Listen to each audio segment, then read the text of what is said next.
오늘은 거짓 선동꾼의 아비는 마귀다라는 제목으로 열왕기상 21장 전반 모든 것을 거쳐서 말씀을 드리는데, 그냥 읽기는 간단하게 읽었습니다. 그냥 몇 절만 읽었는데 사실은 21장 전체 내용을 요약해서 말씀을 드리고, 또 그 결과에 대해서는 요한복음에서 말씀을 드리고자 합니다. 북이스라엘 아합 왕의 시대에 왕궁과 가까운 곳에 나봇의 포도원이 있었습니다. 그러니까 나봇은 농부였죠. 그냥 왕궁 옆에 있었어요. 그런데 이 포도원의 포도가 너무나 보암직도 하고 탐스럽게 열린지라 아합 왕이 밖에 나가서 들어오다가 마침 포도 열매가 막 그냥 다 익었을 때 보니까 너무 부러운 거야. 너무 부러운 거야. 왕이 부족함이 없음에도 불구하고 욕심이 또 생겨서 저 포도원을 내 것으로 삼으면 좋겠다, 이런 생각을 갖게 됐어요. 그런데 사실은 왕 체면에 그냥 뺏으면은 욕 많이 먹을 거 아니에요. 그래서 나봇을 불러다가 나도 저기 포도원이 하나 있는데 그 포도원을 네가 갖고 이 왕실 옆에 있는 포도원은 나하고 바꿔치기 하자 그랬어요. 그러면 나봇이 해야 돼요, 말아야 돼요? 여러분, 그 고대 사회에서는 조상으로부터 물려준 땅은 생명과 같은 거예요. 그래서 팔거나 하면 안 되는 거예요. 바꿔치기 하거나 팔거나 그러면 그거는 자손이 못된 자손이에요.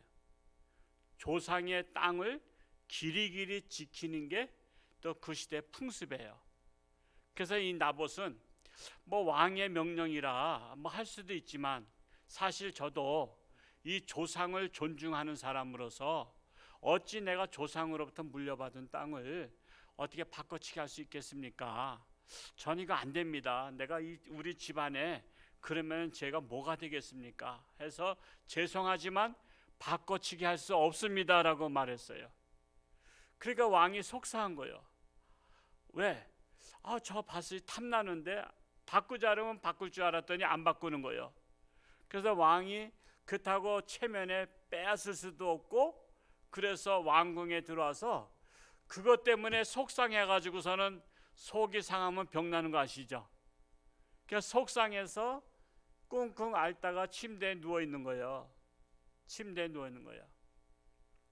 그런데 아합 왕의 그 부인 왕비 이세벨이 밖에서 들어오다가 그걸 봤어요.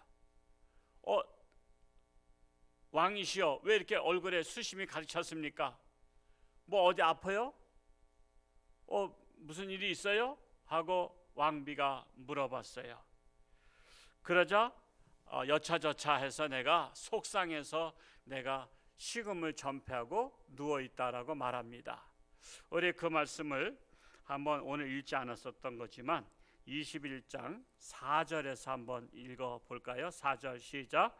이스라엘 사람 나봇이 아합에게 대답하여 이르기를 내 조상의 유산을 왕께 줄 수 없다 하므로 아합이 근심하고 답답하여 왕궁으로 돌아와 침상에 누워 얼굴을 돌리고 식사를 아니하니 그랬어요. 자, 내용을 아시겠죠? 자, 이렇게 된 거예요.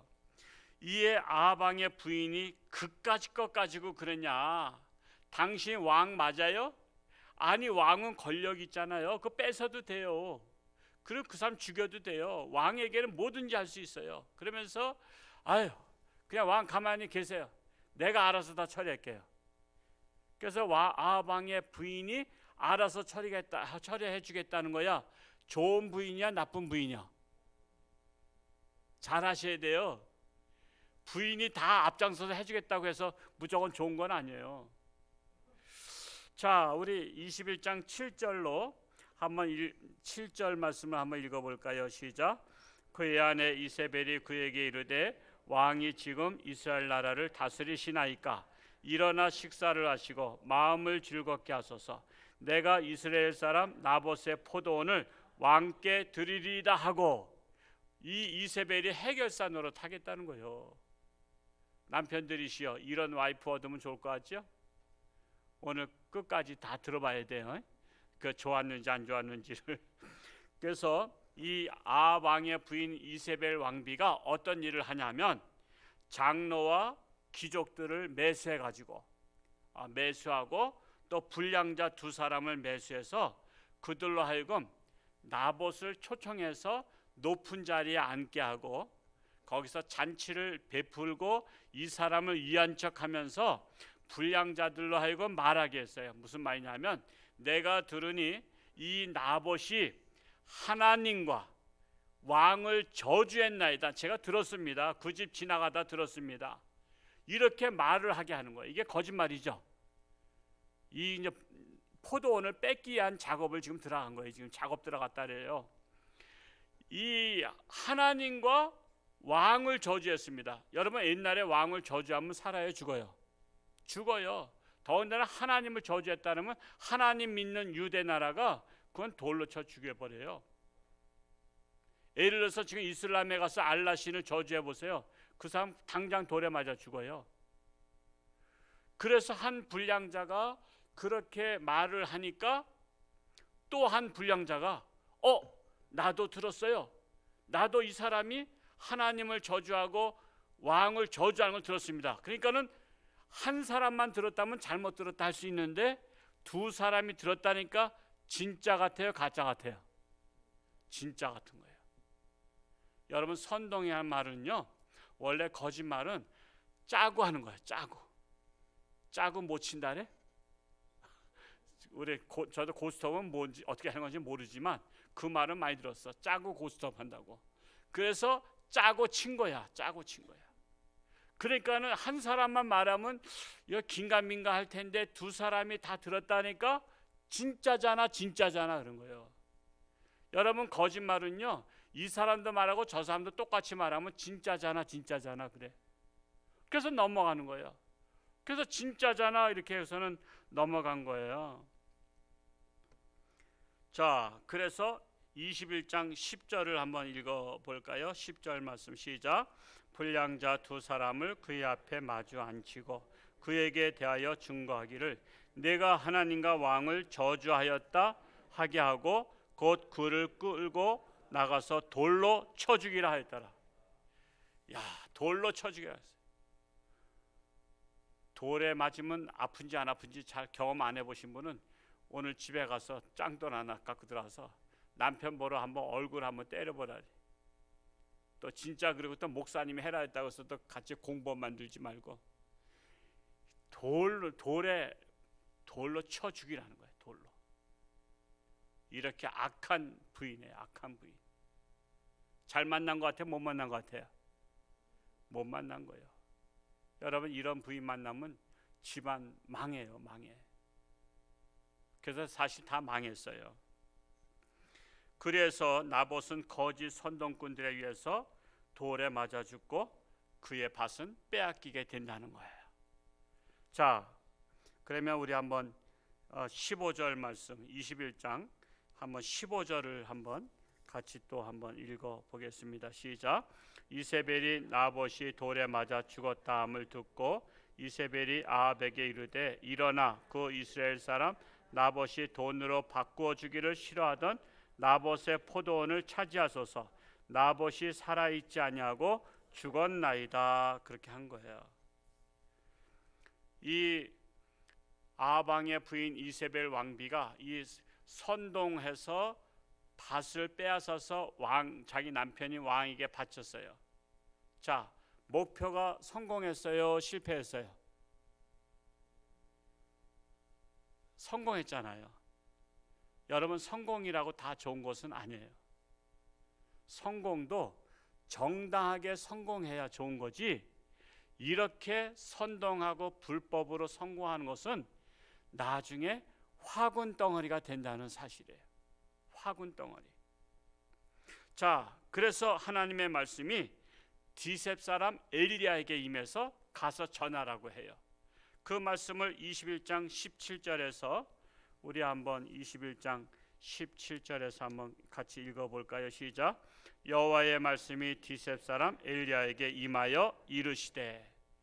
엘리야에게 임하여 이르시되 그럽니다. 그래서 19절로 내려와서 또 읽어볼까요? 시작. 너는 그에게 말하여 이르기를 여호와의 말씀이 내가 죽이고 또 빼앗았느냐고 하셨다 하고, 또 그에게 이르기를 여호와의 말씀이 개들이 나봇의 피를 핥은 곳에서 개들이 내 피 곧 내 몸의 피도 핥으리라 하였다 하라. 지금 저주 말씀을 하고 있잖아요. 네가 나봇의 피를 흘린 것이 그 개들이 핥았는데 네가 피 흘려 죽으면 아합왕도 개들이 와서 핥을 것이다. 심은 대로 거두리라. 심은 대로 거두리라. 악을 심으면 악을 거두고 선을 심으면 선을 거둔다. 이렇게 말씀하고 있는 것입니다. 자, 이어서 이세벨에게도 예언을 합니다. 이세벨에게도 이제 당장 범죄 저지른 앞장섰던 그의 와이프 이세벨에게도 말씀하는데 21장 23절과 24절 같이 한번 읽어볼까요? 시작. 이세벨에게 대하여도 여호와께서 말씀하여 이르시되 개들이 이스라엘 성읍 곁에서 이세벨을 먹을지라. 아합에게 속한 자로서 성읍에서 죽은 자는 개들이 먹고 들에서 죽은 자는 공중의 새가 먹으리라고 하셨느니라 하니. 자, 이 말씀이 상상해 보세요. 아합도 죽어서 개들이 피를 핥아먹고 이세벨도 죽으면 개들이 먹는다는 거예요. 그러면 이세벨 폼 잡고 왕비 노릇하고 있었지만 결국에는 누구 밥이 된다는 거야? 여러분, 개밥 된다는 거예요. 개밥. 여러분, 개밥이잖아요. 개가 먹으면 개밥이지 뭐야. 새가 먹으면 새밥이고. 그러면 결과가 좋아요, 나빠요? 나쁘잖아요. 사람은 항상 무슨 일을 할 때 결과를 생각하고 해야 되는 거예요. 근데 결과를 생각하지 않고 미래를 생각하지 않고 일을 저지르면 나중에 감당 못할 자기 몸을 살아있을 때는 그렇게 얼마나 꾸몄겠어요. 근데 죽자마자 개들이 와서 뜯어먹은 거야. 결국 자기 살찌운 것은 뭐 주려고 살찌운 거야? 개밥 주려고 살찌운 거야. 여러분, 성경은요 이렇게 깊이 보면요 그 상황이 다 보여요. 아, 이세벨 결국 개밥 주려고 그동안 먹고 살았나? 그 개 사료가 됐다는 거 아니에요. 개들이 뜯어 먹었으니까. 그래서 우리는 성경을 잘 보고 반면교사 삼아야 돼요. 결국 거짓 선동꾼인 아합왕과 이세벨을 하나님이 심판하신다는 것입니다. 거짓 선동꾼은 옛날에만 있는 것이 아니에요. 오늘날에도 배울 만큼 배웠다는 우리나라에서도 아직도 거짓 선동꾼들이 나라를 혼란에 빠뜨리고 있잖아요. 그럼에도 불구하고 어리석은 국민들은 거짓 선동꾼들의 말을 그냥 진실인 양 믿고 따르고 있단 말이에요. 얼마나 한심하고 기가 막혀요. 원래 거짓말이라는 것은요, 첫 번째 해서 속은 사람이 있다면 거짓말한 사람이 나쁠까요? 속은 사람이 나쁠까요? 여러분, 거짓말 첫 번째는요, 해서 거짓말하면 첫 번째로 거짓말한 사람이 나쁜 사람이에요. 왜? 상대방은 무조건 사람을 다 의심할 수는 없잖아요. 다 사람을 좋은 사람으로 보는 것은 긍정적인 마음이야. 그래서 긍정적으로 봤는데 그 긍정적으로 보는 좋은 사람을 속였거든. 그러니까 첫 번째 속인 것은 속인 사람이 나쁜 사람이에요. 속은 사람은 나쁜 사람이 아니야. 억울한 사람이지. 그런데 그 똑같은 사람이 두 번째 그 사람한테 속였는데 두 번째 또 속았어. 그러면 속인 사람이 나쁜 사람이에요? 속은 사람이 나쁜 사람이에요? 오늘 조금 생각을 깊이 하셔야 돼요. 두 번째로 또 속였는데 속아 넘어가면 그때는 두 번째 속은 사람이 나쁜 사람이에요. 그 사람은 첫 번째 속였으면 다음부터는 속지 말아야 되는데 또 속았다. 그러면 이 사람이 나쁜 사람이야. 속인 사람보다 속은 사람이 더 나쁜 사람이에요. 여러분, 속은 사람이 나쁜 사람이라는 것은 어리석은 사람이라는 거예요. 어리석은 사람. 그래서 나쁜 사람이 어떤 사람이 어떤 사람의 어리석은 사람이 나쁜 사람이에요. 여러분, 꼭 나쁜 짓만 해야 나쁜 사람이 아니에요. 어리석은 행동을 하면 나쁜 사람이에요. 그러면 좋은 사람은 뭐죠? 지혜로운 사람. 반대로 지혜로운 사람이 좋은 사람이에요. 그래서 우리 홍천주안교회가 성경을 읽으라 하고 잠언을 백독하라고 한 것은 지혜로운 사람, 고로 좋은 사람 되라고 하고 있는 거예요. 그래서 하라는 거예요. 왜 이렇게 목사님이 이렇게 시킨 게 많아? 왜? 좋은 사람 되라고. 우리 성도님들 좋은 사람 되라고 제가 하나님의 지혜의 말씀을 백독을 하라고 필사를 하라고 또 성경을 읽으라고 하는 겁니다. 이 깊은 뜻을 아시겠죠?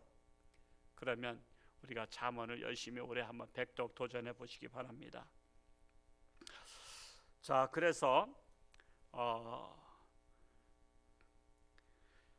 한 번 속지 두 번 속냐 하지만 우리나라 국민들은 한 번, 두 번 아니라 세 번, 네 번, 열 번이라도 속아 주겠다는 자세를 갖고 있어요.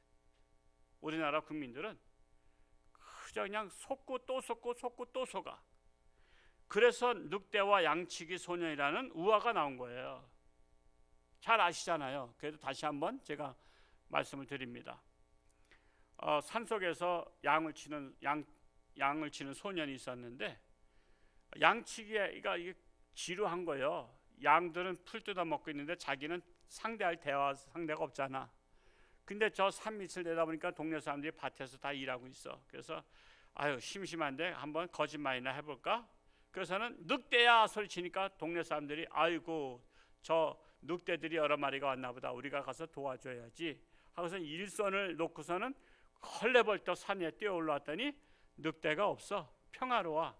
어떻게 된 거야? 했더니 아유, 제가 심심해서 늑대야 소리쳤어 했더니 야 이놈아, 너 그러면 되냐? 우리 바빠 죽겠는데. 그래서 너 도와주러 왔던 건데. 그랬는데 또 얼마 지나서 또 늑대야 그러니까 진짜 나타난 줄 알고 이번에도 한번 도와주자. 그래서 또 올라왔는데 또 거짓말이야. 자, 그러면 다음부터는 늑대야 그러면 갈까요, 안 갈까요? 여러분 같으면 안 가죠. 그 동네 사람들도 안 가기로 작정했어. 진짜 늑대 나타나도 우린 가지 말자. 저렇게 거짓말하는 괘씸한 놈 우리가 뭐하러 그냥 가서 도와줘.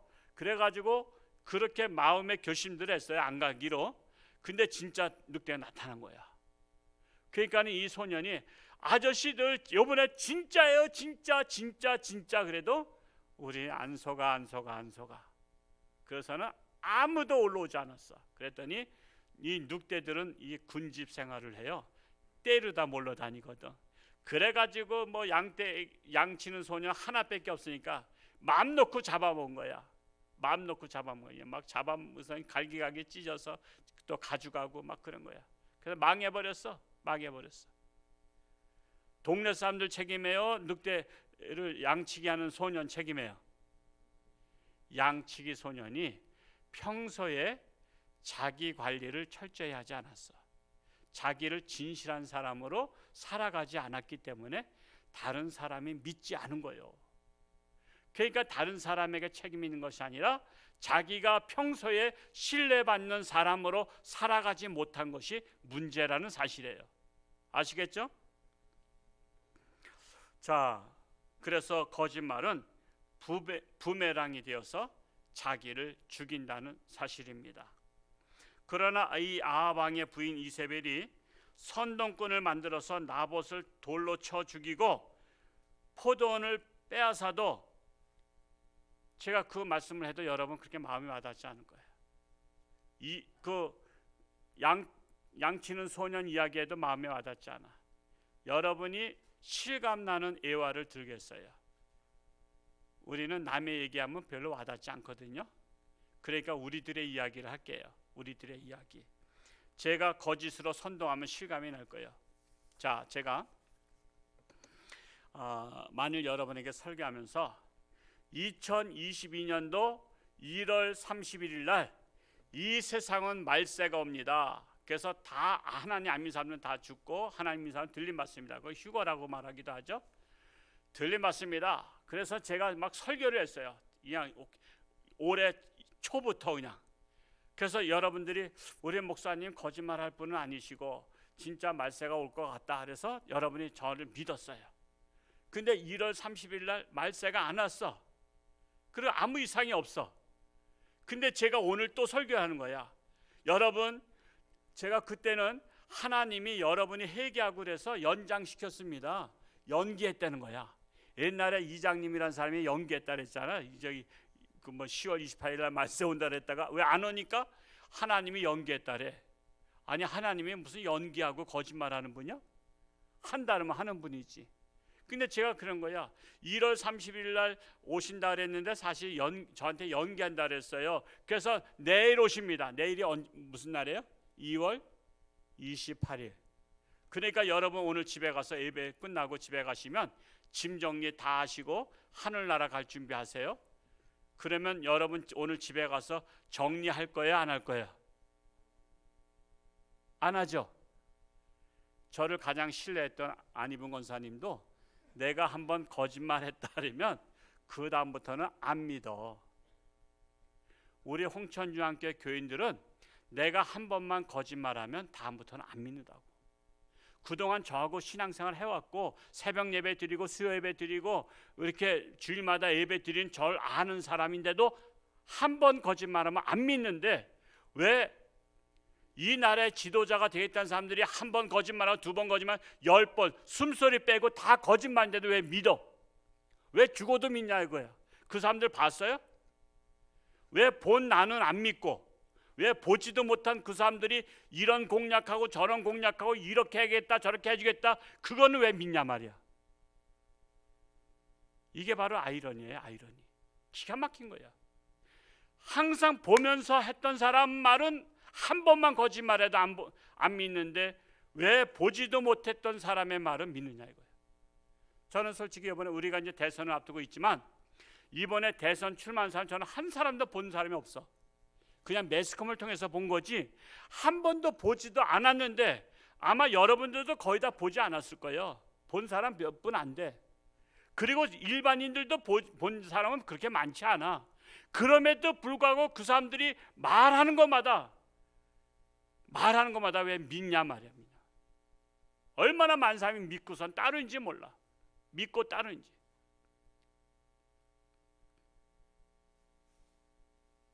그래서 정작 믿으라는 하나님은 안 믿고 거짓 선동꾼은 믿느냐 이겁니다. 그 이유가 있어요. 그 이유. 우리 그 이유만 확실히 알아도 돼요. 그것이 바로 뭐냐? 오늘 제목처럼 거짓의 아비 마귀에게서 난 자식들이 때문에 그런 거예요. 거짓의 아비 마귀 자식이라.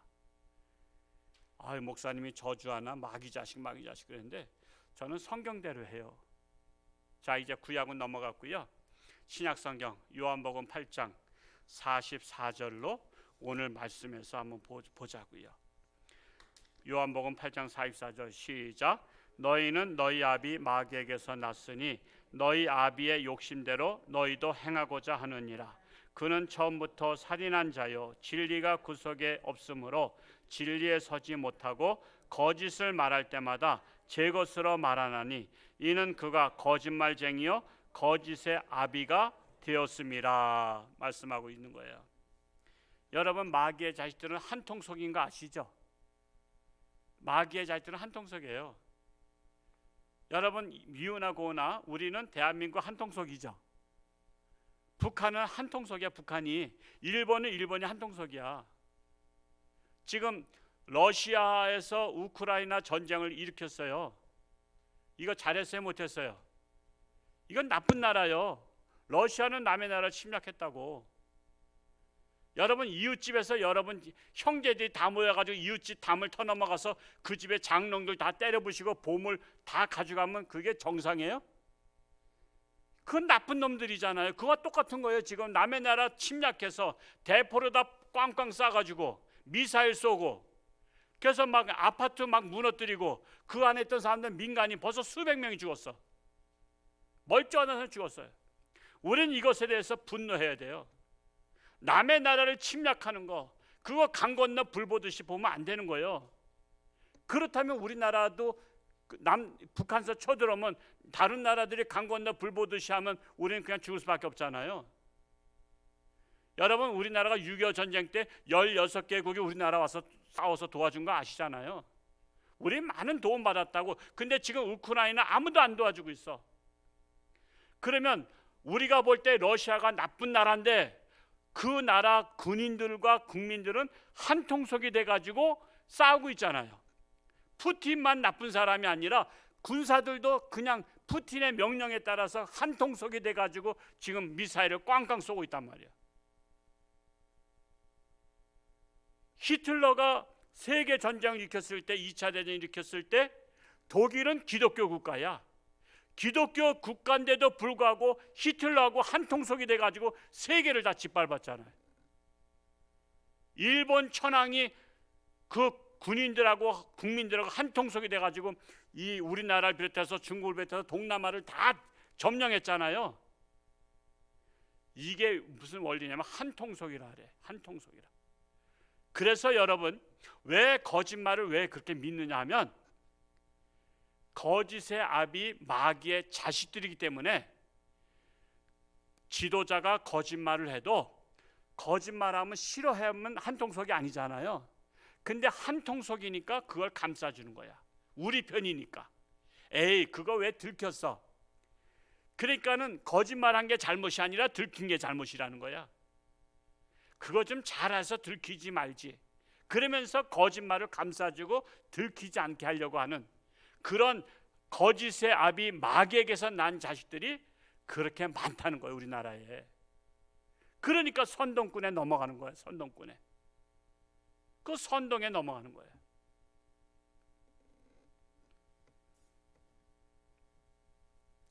그래서 마귀의 자식들은요, 진실을 싫어해요. 진실한 지도자 싫어합니다. 말 잘하고 뻔뻔한 거짓 선동꾼을 능력 있다고 말해요. 능력 있다고. 거짓말도 능력이 있기 때문에 한다고 말해요. 그래서 마귀의 자식들은 진리를 믿지 않는 거예요.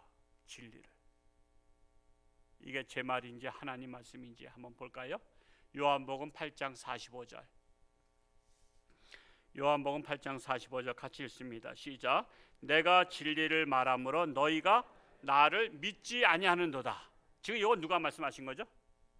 예수님 말씀하신 거잖아요. 지금 요한복음 지금 예수님이 쓰신 거, 말씀하신 거를 요한이 기록한 거예요. 자, 예수님께서 하나님의 진리를 말하고 정직을 말하고 있는데 너희가 믿지 아니하는도다 그런 거예요. 예수님을 말씀을 믿지 않는 거예요. 진리를 믿지 않아요. 하나님의 자녀는 진리를 믿죠. 저와 여러분은 진리를 믿어요. 근데 마귀의 자식들은 진리를 믿지 않아요. 하나님을 믿지 않고 하나님의 아들 예수님을 믿지 않아요.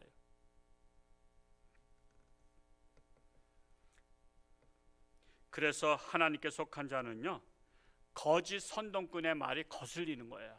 거슬리는 거예요. 역겨운 거예요. 역겨운 거예요. 지금 우리나라 역대 선거 중에 우리나라 선거를 세계에서 평가하기를, 특히 영국에서 평가하기를, 지금 대한민국은 역대 선거 중에 가장 역겨운 선거를 치르고 있다 말합니다. 그러니까 서로 저주하고. 여러분, 우리는요, 남들이 김 집사가 이 집사 막 저주하고 그러면 그게 거슬리지 않아요? 그게 거슬린다고. 우리는 저주하면 거슬려. 우리는 축복을 해야지. 우리는 딱 마음에 은혜를 받아. 남을 칭찬하고 남을 이렇게 축복해야 은혜가 되지. 남을 저주하거나 남을 욕하거나 그러면 우리는 거슬린다고. 기본적으로. 왜? 하나님의 사람이기 때문에.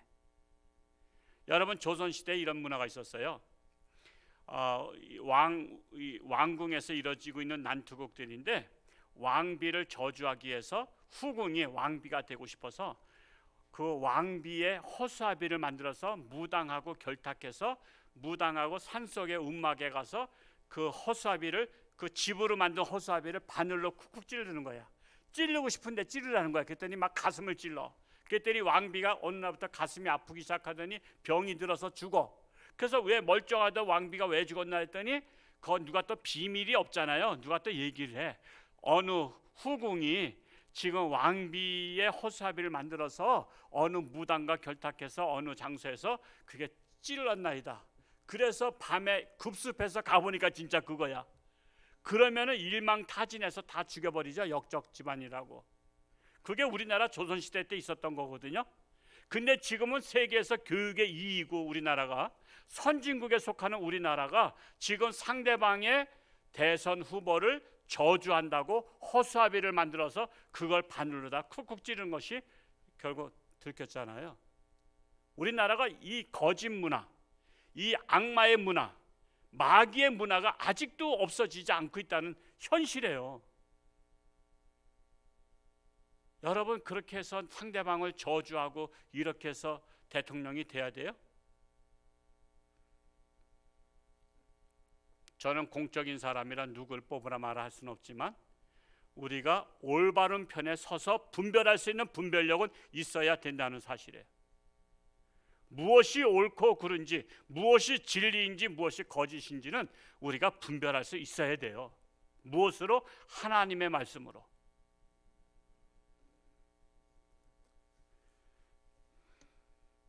그래서 하나님의 자녀는 오직 진실만을 이야기하는 거예요. 진실만이 마음에 와 닿는 거예요. 요한복음 8장 47절로 내려가서 또 읽어보겠습니다. 8장 47절 시작. 하나님께 속한 자는 하나님의 말씀을 듣나니 너희가 듣지 아니함은 하나님께 속하지 아니하였음이로다. 너희가 듣지 아니함은 하나님께 속하지 않았기 때문에 하나님의 말씀을 듣지 않는다라는 사실이에요. 이 둘 사이를 분별하지 못한다면 양다리 걸친 인생이에요. 왼쪽 머리는 마귀에게 속한 자요, 오른쪽 머리는 하나님께 속하여서 정신을 못 차리는 거예요. 여러분, 뇌가요, 오른쪽 뇌가 있고 왼쪽 뇌가 있는 거 아시죠? 오른쪽 뇌가 발달하면 뭐 어떤 뇌인지 제가 모르겠지만 언어가 발달된 뇌가 있고 뭐가 다양하게 있어요. 의학학자들이 말하죠. 그런데 왼쪽 뇌와 오른쪽 뇌가 다 달라요. 그래서 왼쪽에 속한 머리가 있고 오른쪽에 속한 머리가 있단 말이에요. 그러니까는 이 뇌가 과부하가 일어나서 이게 정리가 안 되니까 이것도 맞은 것 같고 저것도 맞은 것 같고 그러니까는 헛갈리니까 난 중도다 그러잖아요. 중도라고. 나는 오른쪽도 아니고 난 왼쪽도 아니고 난 중도야 그래. 그러나 예수님은 분명히 말씀하시죠. 마태복음 25장 33절에 34절에 보면 양은 한번 읽어볼까요? 우리 같이 읽어봅니다. 시작. 양은 그 오른편에 염소는 왼편에 두리라. 그때에 임금이 그 오른편에 있는 자들에게 이르시되 내 아버지께 복받을 자들이여 나와 창세로부터 너희를 위하여 예비된 나라를 상속받으라. 지금 예수님께서 비유로 말씀하시죠.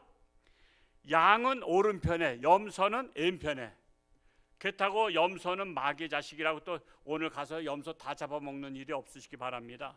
그건 비유로 말씀한 거예요. 비유로. 염소의 상징은 들이받고 이게 말을 안 듣는 불순종의 상징이고 양은 순종의 상징이에요. 그래서 예수님은 어린 양이라고 말씀했잖아요.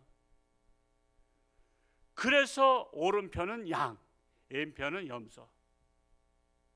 근데 이쪽도 저쪽도 난 욕먹기 싫다. 그래서 나온 것이 우화 중에 박쥐 우화가 나온 거 아니에요. 동물과 새가 전쟁을 하는데 박쥐가 동물이 이기는 것 같으니까 자기도 동물이라고 동물 편에 서서 싸우다가 이제 다음번에 2차 전쟁 때는 새들이 이기는 것 같아. 그러니까 자기도 날개를 펴가지고 나도 새야. 그래서 새 쪽에서 싸웠어. 그리고 한참 싸우다가 휴전하고서 가만히 보니까 야 박쥐, 너는 저쪽에서도 보였는데 이쪽에서도 보이고 넌 도대체 어떻게 된 거야? 했더니 나는 중도야. 그러면 박쥐 인정받아요? 못 받아요? 야 이놈아, 너는 이리 붙었다 저리 붙었다 그랬냐?